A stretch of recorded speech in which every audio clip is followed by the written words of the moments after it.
Assalamualaikum warahmatullahi wabarakatuh.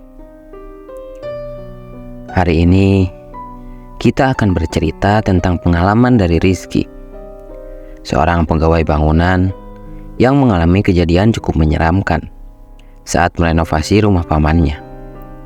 Dia sering diganggu oleh sosok hantu anak kecil penunggu sumur tua. Tanpa berlama-lama lagi, mari kita mulai ceritanya. Hari itu, Rizky sedang duduk santai di rumahnya, menikmati sore hari dengan secangkir kopi. Tak lama kemudian, handphonenya berbunyi. Dan ternyata, Mang Ujang, pamannya Rizky yang menelpon. Dan dia pun segera menjawabnya. "Halo Mang, ada apa? Tumben banget nelpon," tanya Rizky. "Ini Ki, kamu besok ada kerjaan nggak?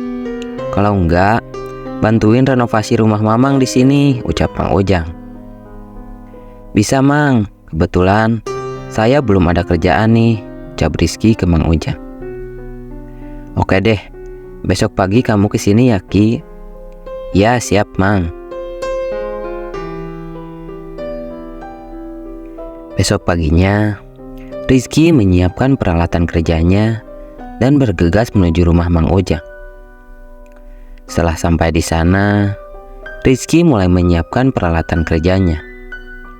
"Ki, kamu udah sarapan belum?" ucap Mang Ujang yang baru keluar dari rumah. "Udah Mang, tadi di rumah," sahut Rizky. Mereka pun mengobrol sebentar dan Mang Ujang memberitahu Rizky apa saja yang mau direnovasi. Rencananya, Mang Ujang ingin membuat satu ruangan untuk dijadikan gudang, karena masih ada lahan kosong. "Ki, kamu bantuin Mamang bikin gudang ya, biar barang-barang di rumah gak berantakan," ucap Mang Ujang. Kemudian, Rizky pun menjawab, "Iya Mang, di sebelah mana?" "Di belakang Ki, dekat sumur tetangga yang udah nggak dipakai," tunjuk Mang Ujang. "Oh iya Mang, siap," Rizky pun menjawab dengan semangat. Kemudian mereka berdua langsung bergegas ke belakang. Namun ketika sampai di belakang dan melihat sumur tetangga itu, Rizky merasa ada yang aneh. Dan dia pun berbicara ke Mang Ujang. "Mang, sumurnya lumayan serem juga ya." "Iya, itu kan sumur tua. Sebelum saya pindah ke sini, sumur itu udah ada dari lama," ucap Mang Ujang sambil bersiap-siap. Rizky pun tidak menghiraukan keanehan itu dan dia pun langsung bekerja bersama Mang Ujang. Tak lama kemudian, datang Birina, istri dari Mang Ujang, membawa kopi dan makanan sambil menggendong Egi, anaknya yang masih berumur 4 tahun. "Ki, ini kopi sama kuenya Bibi taruh di sini ya," ucap Birina memberitahu Rizky. "Iya Bi, di situ aja, nanti saya ke situ," ucap Rizky.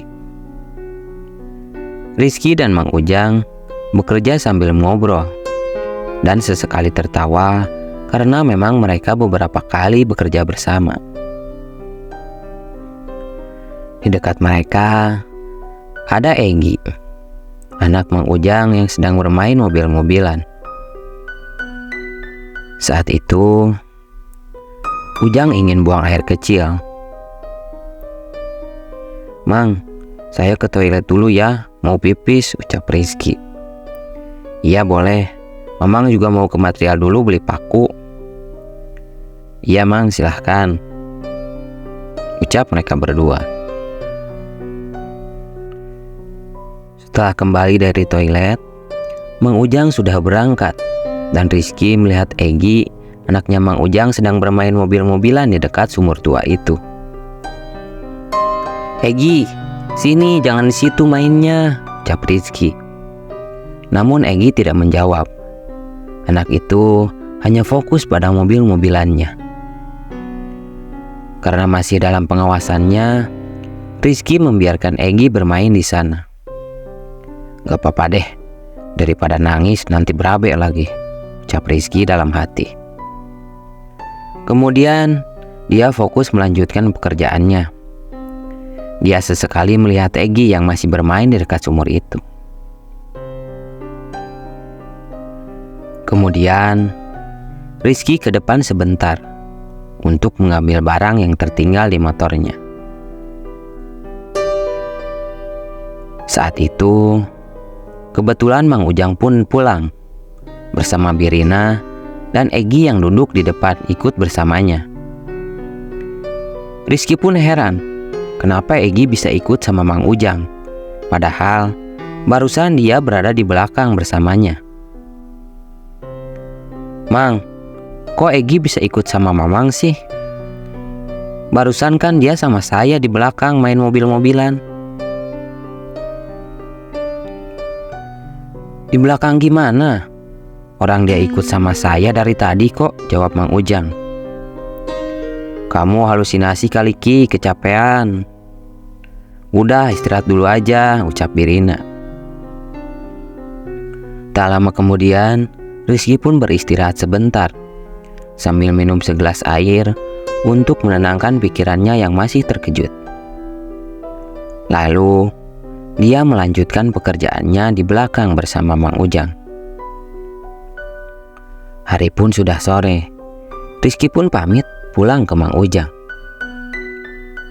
Mang, udah sore, saya pamit pulang dulu ya. Iya, hati-hati di jalan, sahut Mang Ujang. Sesampainya di rumah, Rizky masih bingung dengan apa yang terjadi tadi siang. Namun, dia mencoba berpikir positif. Mungkin benar, itu hanya halusinasinya saja. Keesokan harinya, dia berangkat lagi ke rumah Mang Ujang. Setelah sampai di sana, Egy disambut oleh Birina. Ki, kamu kerja sendiri dulu ya. Mang Ujang lagi ada urusan sebentar, kata Birina menyambut Rizky. Oh iya Bi, nggak apa-apa kok, ucap Rizky. Dia pun langsung bergegas ke belakang dan langsung bekerja. Rizky tidak lagi memikirkan kejadian kemarin dan fokus pada pekerjaannya saja.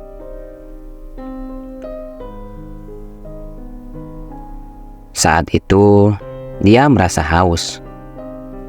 Dia pergi ke depan untuk minum. Tetapi, saat dia kembali ke belakang, terlihat Egy berlari di dapur.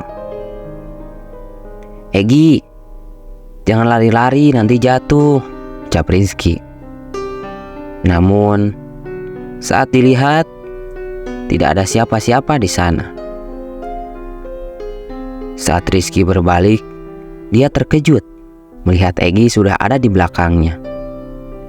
Kemudian, anak itu berkata, "Aku mau jajan."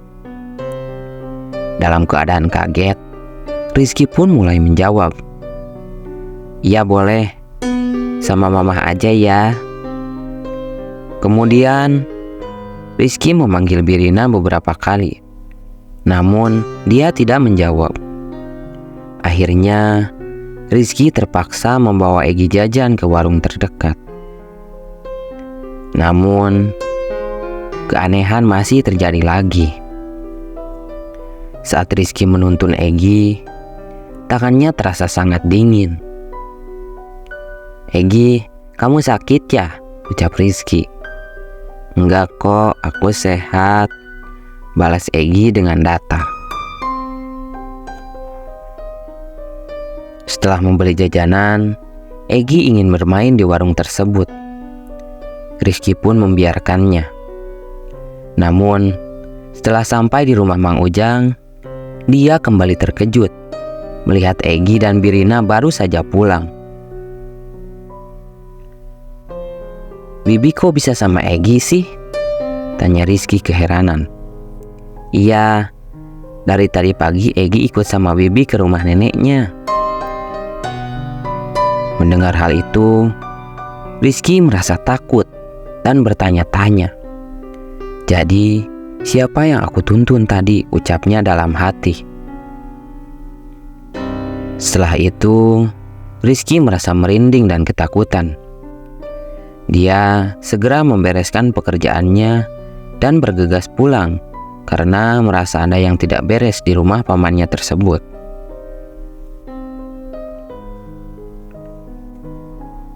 Sampai di rumah, dia masih memikirkan kejadian tadi. Hingga malam hari, sampai dia pun tidak bisa tidur. Dan saat dia tertidur, Rizky malah mimpi buruk. Dalam mimpinya, dia melihat ada sosok anak kecil yang menyeramkan sedang duduk di atas sumur tua itu. Sosok itu mempunyai wajah yang seram, berlumuran darah di tubuhnya. Itu membuat Rizky ketakutan dan berteriak sampai akhirnya dia terbangun dan tidak bisa tidur lagi. Pagi pun datang. Rizky sebenarnya enggan untuk bekerja di rumah Mang Ujang karena masih takut dengan kejadian kemarin. Tetapi dia merasa tidak enak dan akhirnya memutuskan untuk berangkat. Setelah sampai di sana, ada Mang Ujang yang telah menunggunya. "Tumben kamu telat, Ki?" tanya Mang Ujang. "Iya Mang, saya semalam nggak bisa tidur," ucap Rizky. "Ya udah, kita ngopi dulu aja ya Ki." "Boleh deh. Ngomong-ngomong, hari ini Mang Ujang nggak kemana-mana kan?" tanya Rizky sambil menyeduh kopi. "Kebetulan Mamang hari ini nggak kemana-mana. Kita beresin aja hari ini Ki," sahut Mang Ujang. "Iya Mang, biar bisa ditempatin."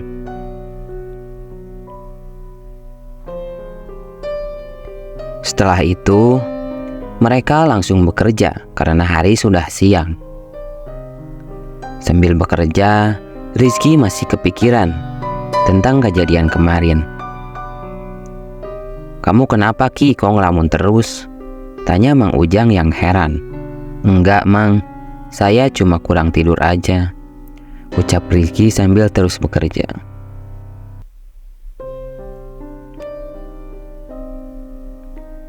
Hari itu, waktu sudah jam 5 sore. Tetapi Rizky belum berhenti bekerja.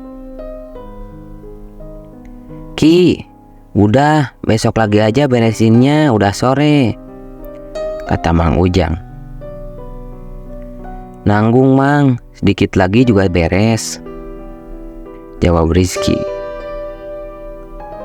Dia ingin segera menyelesaikan gudang itu agar dia tidak datang lagi besok, karena Rizky merasa tidak nyaman dan takut jika berada terus di sana.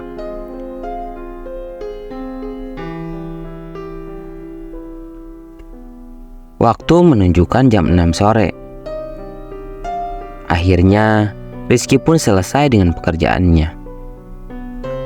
Ketika Rizky ingin mencuci tangan, membersihkan bekas semen di tangannya, ternyata lampu malah mati. "Mang, kok airnya nggak nyala sih?" tanya Rizky ke Mang Ujang. "Mati lampu, jadi nggak ada air. Kamu cuci tangan aja di sumur tetangga Ki," kata Mang Ujang. Rizky pun terpaksa harus mencuci tangannya di sumur tua milik tetangga itu.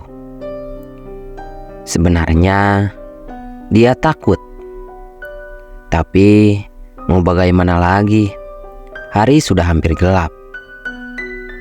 Dengan perlahan, dia bergerak mendekati sumur tua itu dan mencoba melihat ke dalamnya. Dan dia pun terkejut, seperti melihat mayat seorang anak yang mengambang di sumur itu.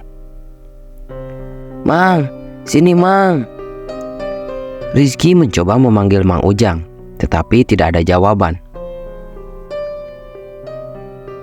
Kemudian, Rizky pun ingin memastikan sekali lagi. Dan saat dia melihat kedua kalinya, kejadian paling menyeramkan terjadi. Saat dia melihat ke dalam sumur, mayat anak kecil itu tiba-tiba berbalik melihat ke arah Rizky. Sontak membuat dia ketakutan sambil berteriak, "Tolong!" Dia berlari karena melihat sosok berwajah menyeramkan dengan mata yang melotot berwarna merah. "Rizky, kamu kenapa teriak-teriak?" tanya Mang Ujang. Itu ada setan di dalam sumur," ucap Rizky yang sangat ketakutan. Mendengar hal itu, Mang Ujang bergegas melihat ke dalam sumur itu, namun tak ada apa-apa di sana. "Mana? Nggak ada apa-apa kok," kata Mang Ujang sambil melihat ke dalam sumur tua itu. "Sumpah demi Tuhan, saya lihat ada mayat di situ, Mang. Wajahnya serem, saya takut." Rizky pun mencoba menjelaskan semua kejadian aneh dan mengerikan yang dialami selama membuat gudang itu. Namun, Mang Ujang dan Birina tidak percaya karena selama mereka tinggal di sana tidak ada kejadian aneh seperti itu. Akhirnya, dengan tangan yang masih kotor, Rizky langsung pulang dan tidak mau lagi datang ke rumah pamannya itu.